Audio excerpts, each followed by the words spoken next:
That would put me in a lot of trouble because I can't stop watching Hamilton. I mean, I'm sure that could be a really interesting steampunk Eberron world. Here we go, guys. And by the way, you have to do nothing but sing the entire... Only bards. The entire party has to play at least one level of bard in their character. Oh my gosh, I want to play a one-shot with bards only so bad.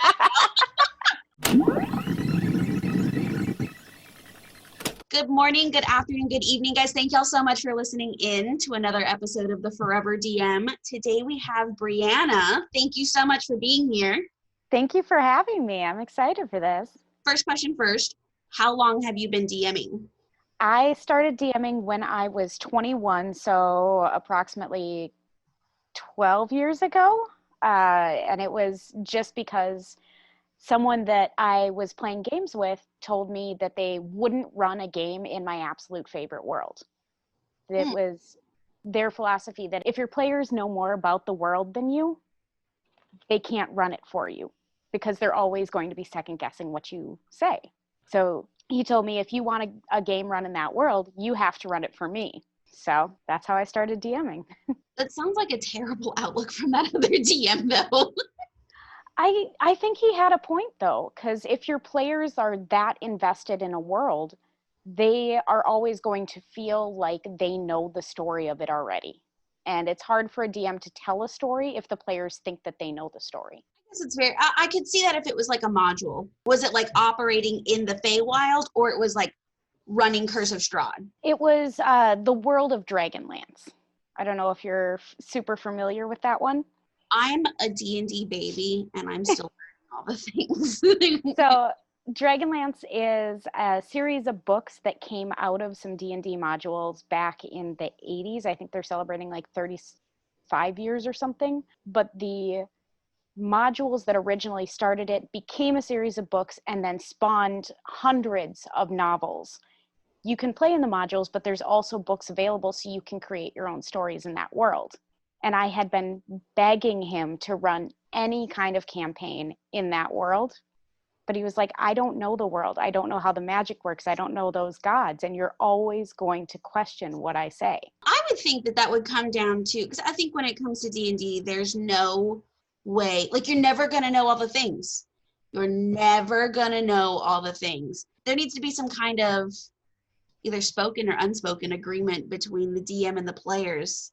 If you have questions, sure, talk to me afterwards. But I think having that fear of like knowing more than or less than one of your players. I think he was concerned for that feeling of metagaming from his players. That's fair. That's fair. And I don't think he was entirely wrong. I'm grateful for the fact that he said that to me because he was right. I wanted to be able to tell a story in that world more than I wanted to play a story. And it led to you DMing for 12 years. So exactly. There's also that.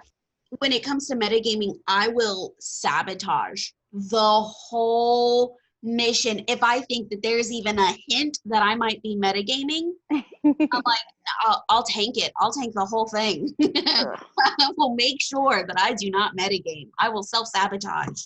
Oh, it is so hard to keep that separate sometimes. I know that I purposely will pick characters that have high intelligence just because I know it's hard to keep that out. So you prefer high intelligence? When I'm playing, yeah, I go for the high-end, high charisma characters. I like the high charisma characters for sure. I've tried to play a low charisma character once, and I was like, this is not fun. I was like, ooh, this will be cool. I can be really broody. And it just came out like annoyed the whole session. I was like, this is not what I wanted. This is not great. Awkward cat is awkward. What campaign are you currently running? Currently, I'm not running anything because I finally am getting a break from DMing after years of being pushed into that role. So I convinced a group of my friends to let me in on their game instead. So for the first time in almost a decade, I am getting to be a player.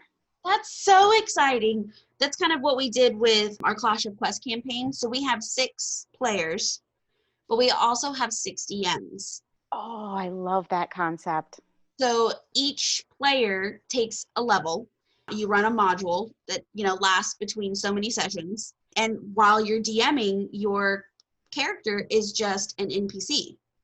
Yeah. And When you go to a new level, then you switch to a new module. It's the next person's turn. So then everybody gets to DM and everybody gets to play. That would be so much more refreshing than the idea of doing it straight through. It's so much fun. So like in our campaign, we are RP heavy, real heavy, and you have theater experience. So do you feel like your games tend to be more RP heavy as well? Very much so. I really like to play the games where the story is based around the characters and how they want to run it. So I will, secret here, I do the bare minimum of preparation as far as what my actual enemies are, what they're going to be fighting, because I know that whatever my story in my head is, they could go off on a complete tangent because it's all about following their whims. And then I end up in situations where I have a party member playing a broody monk minotaur and an excitable kender, and their main weapon is throwing the kender across a river. That's more fun to me. So you do a lot more improv than you do prep. I do. I will get a base like stat block for a couple of different concepts of enemies, and then just use that no matter what the flavor of the enemy is that they fight. Okay. Do you have a way that you encourage RP from your players if maybe they're more anxious or they're new to D&D? My dog is drinking his water, so very loud. No worries. One of the ways that I do that is I use miniatures and a map and everything, but I will encourage them to, if they haven't already, not to use generic ones, but to either pick one out and paint it themselves, or I will help them paint one for them. So once they have that image of the character, I've found that they tend to have a lot more enthusiasm as far as who that character is and then how to play it. I will interact as the NPCs without ever saying, oh, this person tells you. It's always in character for me, and I'll have different postures and different voices for basically everyone. So you don't tell them like, okay, Samuel the blacksmith is going to walk up to you and say, you just, you use your posture and expressions. Yep, I'll say, you see a man looking like this behind the bar, and then I'll drop into it and talk as that person, which is a lot of my theater experience coming out. Oh, I like that. I like that a lot. That's I think there's like the different kinds of RP, right? Like there would be like the kind where it's like, my character does this, and then my character would like to say blah, blah, blah. And then the last one being, I do this. Yes. And that's, I think a lot of my games end up in that first person of I'm going to, or actually talking as. I really like that as a player. Like I like to do that kind of RP as a player. I struggle with it as a DM because I want to make sure like they know who they're talking to. But using the expressions and the postures to make that very clear, I think that is a really good piece of advice. And on the times that we need a little bit more clarification, if I have a miniature, if it's like a big bad boss guy, I'll have a specific miniature and I'll just like move that in front so they know who they're talking to. Okay. Do you draw your maps out? Usually, yeah. Yeah. I've tried using like the dungeon tiles and stuff, and that just gets too much for me. I'd rather just make a rough outline. Yeah. I have interviewed people. One gentleman was like a cartographer.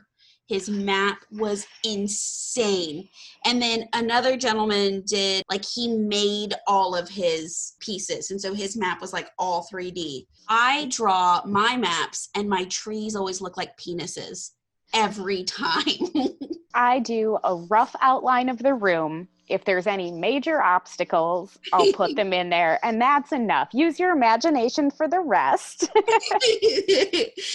Every time my players are like, oh, Natalie made another penis tree. I'm like, Yep. Did you know what it is? Did you know? All right, we can move on then. Do you have like a favorite, like, go-to monster? One of my favorite worlds to run these days is Eberron, which I'm currently playing in Eberron. Oh, I love it. And I love messing around with changelings as are they a villain or are they not? So that has been one of my ideal situations of putting them in scenarios where they have to investigate and figure that out. It's just so yes with them. Yes, it's amazing. It's fantastic. But I'm a terrible liar in real life. I actually play in this all-girls campaign in Eberron. I love doing those. They just change the dynamic completely. Well, they actually got me the other day because they were like, part of my character's backstory started to come up, and I like panicked, and they got really, really close to the camera, and they were like, "We're watching you, Natalie," and it made me laugh, and I did a spit take, and I spit milk all over my computer. I want to play in your games. They sound like a blast. That was really fun. There was a campaign that I was running that was an all-girl campaign. I called it Girls on the Golden Dragon, and it was an Eberron module called the Golden Dragon, and it was kind of like a mystery noir vibe of you had to figure out who on the ship was going to try and steal the airship, like political intrigue and investigating, and they spent the entire thing basically in these evening gowns, almost no combat, and just trying to get information out of the NPCs. That is like my ideal campaign. That's incredible. We are called the Femme Fatales. It's so much fun. It's my first all-girl campaign, and it's also so empowering. Right? I love it so much. Let me know if there's an opening. It's so fun. So you like the storyline more, whereas like some DMs, their thing is really combat, or some of them. Pip, who's another DM, and he does interviews for the Forever DM as well. He's a wordsmith and horror. Man, does that dude run a terrifying Call of Cthulhu. But he's like a wordsmith, and he just paints these pictures in your mind. And so on your end, you feel like you do more like storyline, or what is your niche? I figure as a DM, my job is always to help you tell the story you want to hear. I tend to be good at helping those creation stories. Okay. I can do others, but that's the ones where I'm like, yes, we're going to save the world. We're going to create this thing. We're going to help make this place better. And I think that might just be the mood that I'm in of, I want our world to be better. So let's do that in the game too. I like this. So that way it's not like, what kind of a DM am I? It's what kind of a story do you want? Exactly. I did not think about it like that, and I like that. For my experience, I don't think I've been DMing long enough to really be able to do that quite yet. For now, like, I'm learning from all these different DMs. I'm still in that imitation phase. I tried Addie's suspense the other day, and it did not work. I was like, okay, I'm going to pause, and I'm going to wait, and I'm going to let the suspense build. And they were like, okay, but what else is in the room? I was like, oh, this backfired. This did not work out. It's something that we talk about in improv a lot of, we're building the house together. And that's something I brought to D&D as well of, yes, I've started the foundation of this house, but you still get to add those bricks, and I will help you build off of them and create the next layer, the next level. But I'm going to incorporate the bricks that you've brought. Mm-hmm. I think that makes it much more of a teamwork kind of thing, mm-hmm. and less about, here's my campaign and you get to play in my campaign. That's my goal when I run a story. When you run campaigns, do you like to do more homebrew or module?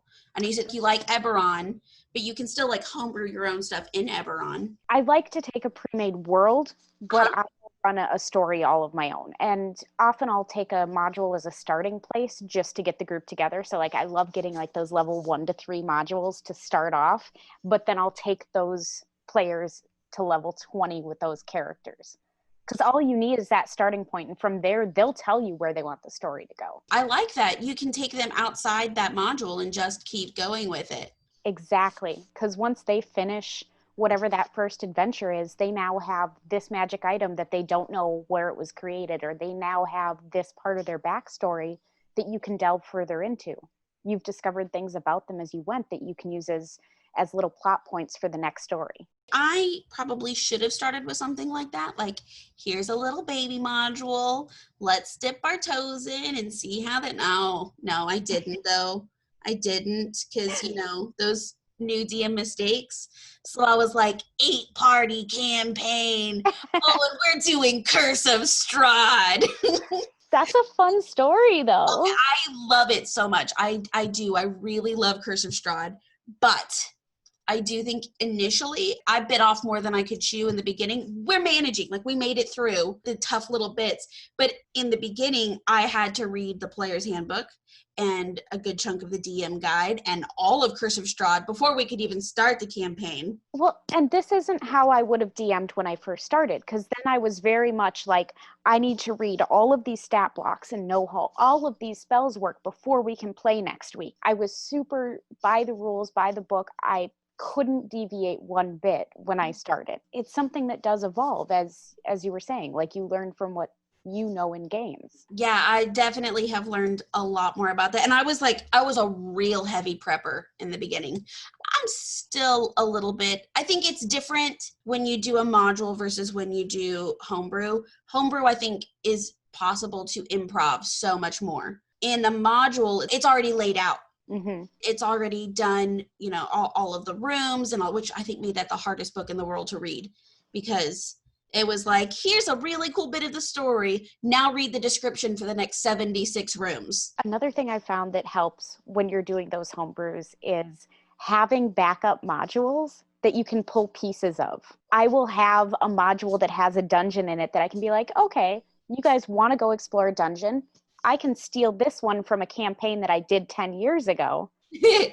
And it has nothing to do with anything else you're doing, but now I have pre-made monsters, pre-made rooms just in the back of my head in case you need a dungeon. Oh, I like that. So that way I can give them like fun little side quests. So Exactly. It's not all like Strahd. Here's, oh, you need to go to the werewolf den. Well, here's a fun little monster that's going to be there on the way there. I like that. Then it also makes it more your own, and it's not like doing somebody else's Exactly. work. I keep learning so much from all of these interviews. I'm getting like years and years of D&D experience compacted into a super small That amount. is such a smart plan. You guys think that this is for the internet and for everybody else to learn other DM tips. Really, it's so that I can know what I'm doing, because I don't. Have you tried playing other systems than Dungeons and Dragons?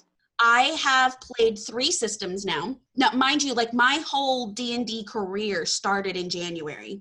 You are winning. I am super mega D&D baby. Interview DMs are like, I haven't been DMing that long, just for like 5 to 7 years. And I'm like, I've been doing it for 6 months. So, and I started DMing. I didn't start as a player. I started as a DM. I'm amazed. Like, you are winning, in my opinion. I cheated the whole system and I just like went to the end. So I have now played Dungeons and Dragons, Call of Cthulhu, and Cyberpunk. Okay. If you get a chance, check out 10 Candles. 10 Candles. What is 10 Candles? It's a suspenseful kind of horror storytelling role play that you do completely in the dark. You light 10 candles. The game master starts out by telling you, as a player, you know today is the day your character dies. Oh my gosh. It is super cool. And so you have like these challenges. There's a dice pool, and it starts out where the players have the entire dice pool and the DM doesn't. And every time a candle goes out, be it you blowing it out or it going out by accident, a dice gets moved to the DM versus the players. So challenges get harder and harder as the candles go out. Oh man. I think Pip would be so good at that. He ran my first Call of Cthulhu and I got so scared. Mind you, I got so scared and it's through a Zoom call. But his rule was you can't play in the summer. Like we had to find some super weird time because he lives in the UK. And we had to find some super weird time where it was dark for everyone. But his rule was you couldn't play in the daylight because it makes you feel safe. Yep. And it ruins everything. We all dressed up for it. So we were all dressed up in the 1920s. I ended up breaking my necklace. I got so scared. I was like just messing with the string of pearls. I ended up shattering it because I got so scared. He probably would be good at that. Yeah, I try horror. I laugh. I giggle too much. And so it kind of takes away from that heavy aspect. I'm working on getting better at it. I'm also terrible at keeping a straight face. So there's like serious moments and I'm like grinning like an idiot. I'm like, I promise I'm taking this seriously. I've had the other problem of I will get so intense in some of the characters that I play that my players will come up to me afterwards like, are you mad at me? Did I do something wrong? I'm like, no, that was just, you were fighting a bad guy. Of course the bad guy's mad at you. Or like, yeah, you pissed off an NPC. Fine. The NPC isn't. One of my favorite things that I've learned from a DM that I've stolen and put in my games is cutscenes. He would make you fall in love with the NPCs is one thing. The NPCs would become super important. They would almost become like family members to the party. And you would come to them to have things enchanted. They'd be the ones that would run your boat or that you would sell stuff to, but they would also like live with you. So he would do cutscenes of what they were doing while you were on your adventures. Aww. And have soundtracks playing. So then all of a sudden, if something happened, you'd have a conversation with one of them and maybe fail an insight check. And then you'd have a cutscene of them alone in their cabin crying or looking at a picture of a dead wife. There were so many times I was sitting on his couch legit crying because of these cutscenes that he's describing with Johnny Cash's Hurt playing in the background.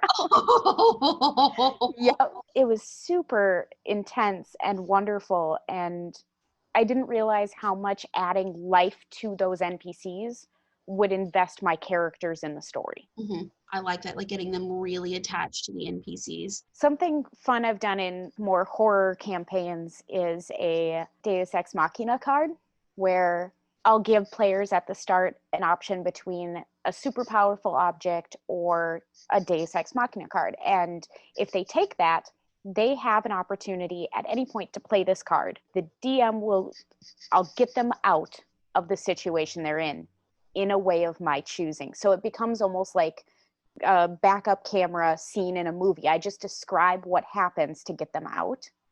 So it's that moment where everyone would die, an opportunity for a TPK. They play the card, and I'll describe how they all get out of it, but there will be consequences.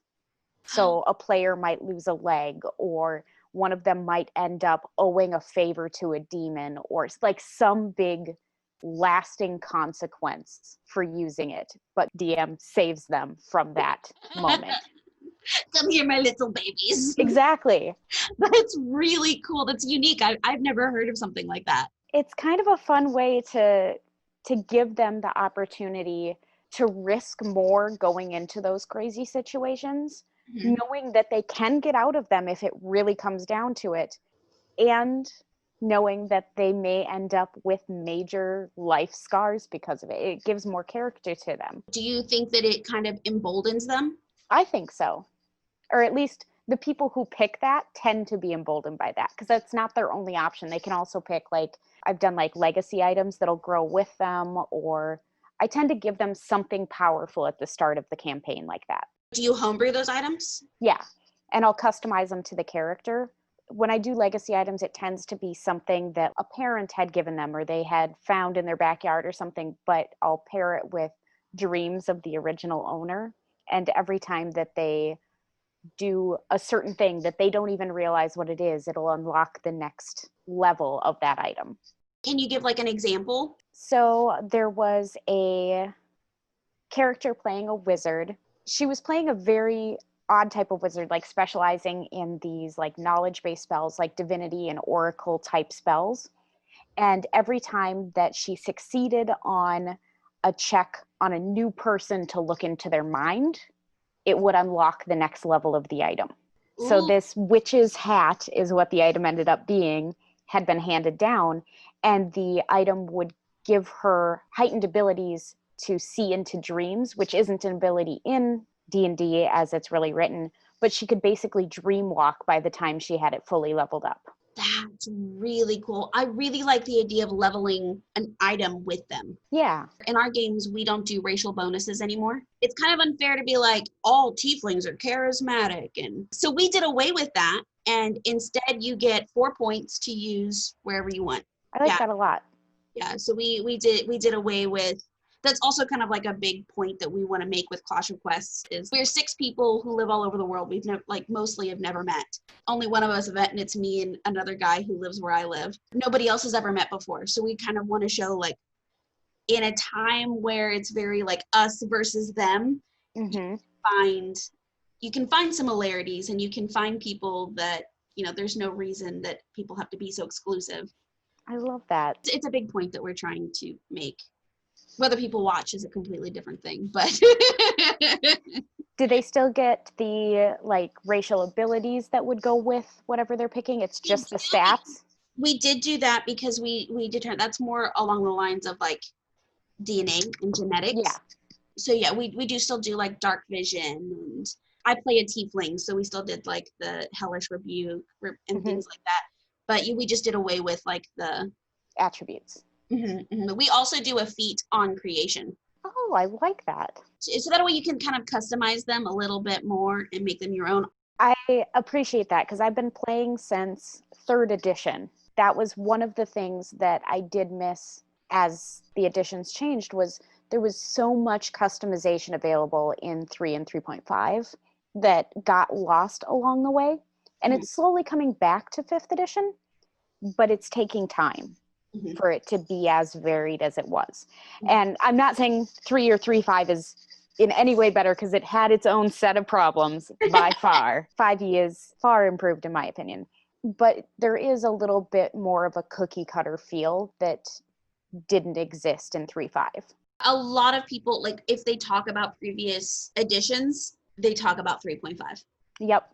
4th edition was the worst. That one was basically just World of Warcraft on paper. But 3.5 had a lot of variation that was just not replicated yet in 5th edition. And in some ways I miss that. Where do you draw your inspiration from? Whether it be like for your homebrew items or your campaign itself, where do you feel like you draw your inspiration from? Honestly, it's a lot of what media I'm taking in at the time.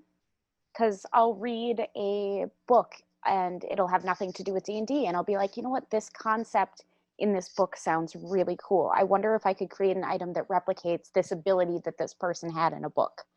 And I'll just dig into that idea for a little while. Or, oh, this path that this movie went down, I wonder if I could put that in a different world and give a similar story. That would put me in a lot of trouble because I can't stop watching Hamilton. I mean, I'm sure that could be a really interesting steampunk Eberron world. Here we go, guys. And by the way, you have to do nothing but sing the entire... Only bards. The entire party has to play at least one level of bard in their character. Oh my gosh, I want to play a one-shot with bards only so bad. My poor fiance's been so because I watched Hamilton for the first time like 2 days ago now, and I ended up watching that movie 3 times in 24 hours. Isn't it so good? So good.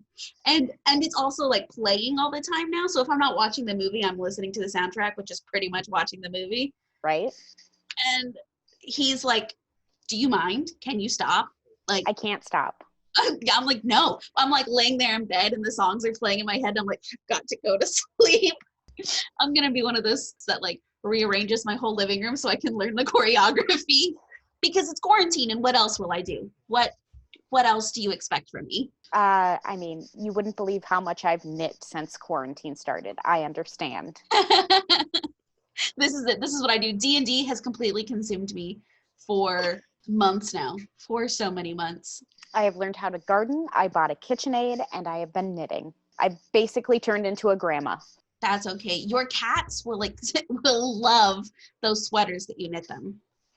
They, oh my gosh. Now I'm going to have to look up cat sweater patterns. No. You owe it to the world to knit a cat sweater for them. And they could all have matching ugly Christmas sweater knitted sweaters. Yes. Yes, they will. You're welcome, world. This is happening. This is happening. We will put a link in the description where you can see. As a DM, you know, like there's, especially since you've been DMing for so long, I know you have moments where you've been like, yes, I have them. they're hooked. What has been your proudest DM moment? Proudest DM moment. Oh my God. So I was actually running the Dragonlance campaign. And this is the original campaign that the books are based off of. I had pulled together a group of mostly improvisers to come play this. So very animated characters. I had a day, maybe 2 sessions in, where I started them out. They were supposed to make contact with some gully dwarves and try to get into and take down a draconian fort, right? That was their goal. What actually happened was they found the gully dwarf city and started talking politics and basically befriended all of the gully dwarves to the point where I sat back the entire session and let them role play with each other and with the gully dwarves and did no combat for 4.5 hours. And I'm like, they're happy. I don't need to do anything. This is heaven. You are welcome. Yep. And that was it. Like, they were so intrigued and happy with the world that they were content to just sit there at a dinner party thrown by gully dwarves, which, if you are not familiar with that race, they barely talk in complete sentences and they serve up rat for dinner. Oh, that's adorable. It was so cute and I loved it. Are they one of those things where they're so ugly they're adorable? Basically, they made friends with one named Boo-Poo, and she had a magic rat that she waved in front of magic doors to open, except if she was just stepping on the trigger. She didn't realize it. And she was basically the shaman of the Gully Dwarf tribe. And she was cooking for them, and our wizard was teaching her how to use his magic spice bag, and he ended up leaving it with her as a gift. I didn't even play, and I love him so much. I was so happy. I was so happy. Adorable. That's what gets me. That is my weakness as a player, is characters that are so ugly and unwanted and terrible that I'm like, I will love you. I will make you mine. One of my characters started an entire war over the DM improv'd a goblin, threw him in last minute. I loved him so much. I named him Dobby. He was obviously chaotic evil. I know that he was chaotic evil, but I couldn't not love him. So the other PCs ended up killing him, and I got so mad, and I ended up killing the other players. It was a PvP. Oh, no. I did. I ended up killing. I was like, you killed my Dobby! And I did. I killed the other players and started this whole war in this world because I loved an improv goblin. I will say that session did end with the Kender sneaking off without anyone in the party realizing it and going up to the surface and setting fire to one of the guard outposts. And pretty much single-handedly taking down a goblin army. That sounds kind of complicated to use, though. Like, I think kinkus are fascinating since they can only mimic what they hear. Yeah.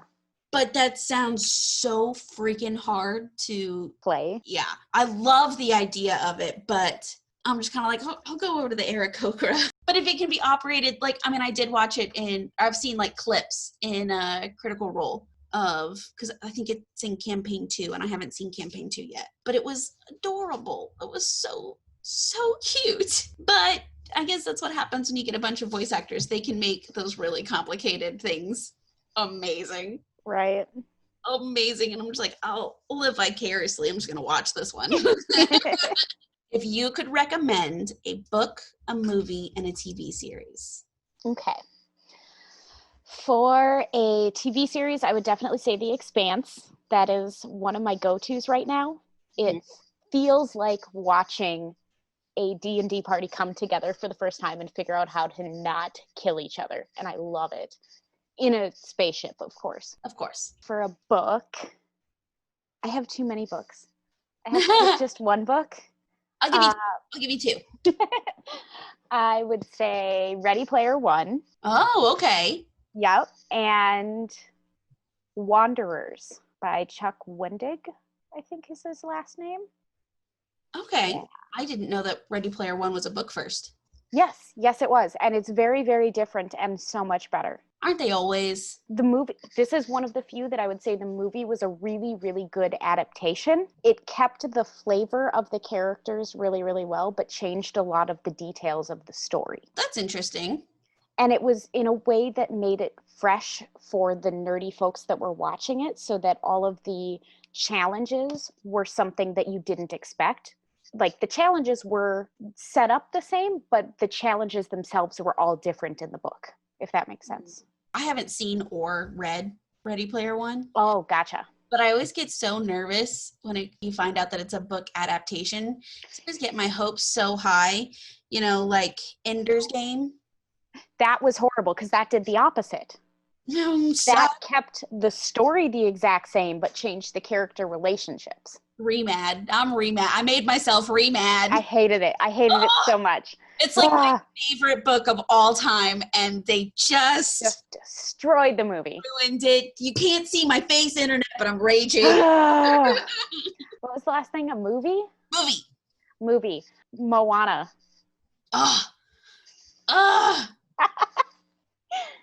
Yes. That's been one of my go-tos lately. All the levels of this whole conversation, Breanna. Yes. I am a mom, so I'm, have a child, and he was little when Moana came out, and I always end up liking Disney movies more than he does, but I'm like, we are watching it again and again and again, because you can't like a movie. You can't, can you really truly love a movie if you don't watch it enough until you hate it? That is like my go-to movie of, I have a migraine, I need something to take my mind off it. I'm going to turn this on and lay down in bed and just zone into the music. Yes, 100%. I have watched that movie so many times. I know whenever they speak the native language, they never use the consonant R. You are magical. When I noticed that, I was like, maybe I should put this movie away for a while. Never. Like some people, I do the same thing when it comes to songs. Like, if I find a song that I really, really like, I'm listening to it on repeat for the next 3 weeks. My fiance will be like, can you like anything? Like, can you like more than one thing at a time, please? I've had that with an artist lately, like an entire artist, not just a single song, but everything by Frank Turner. Frank Turner? Yes. I have listened to his entire music selection for the entirety of quarantine and nothing else. What kind of music is Frank Turner? I would call it kind of like a folk punk. That sounds amazing. He's a musician from the UK, and he's been making songs for over a decade. So he's got definitely a journey in there. And he has been like the soul I needed right now. Last question. Okay. Most important. Ready? Ready. Dirty Dancing or Footloose? Dirty Dancing. Why? Honest answer, because I haven't seen Footloose. Perfect. I really do love Dirty Dancing. It's a fun, catchy song. It's a catchy dance. It's a horrible part of history in a movie, but it's adorable. I agree. I love Dirty Dancing. It's fantastic. They're both good movies, but I have to pick Dirty Dancing over Footloose as well. And I've never seen Footloose. I know people will get mad at me for saying that, but... It's fine. It's okay. I'll take some of the heat off. I don't like cheese. Not even lactose intolerant. I don't even have an excuse. I just don't like cheese. Every time I say that, everybody go, how are you even American? Every time. And now I have European friends, and they just ask, why am I even human? You know what? Your likes are your likes. I'm not gonna yuck that. That's you. Thank you so much for doing this. This was incredible. Such a unique way of taking the game. It was really fantastic. Where can people find more of you at? I can be found at Huge Improv Theater.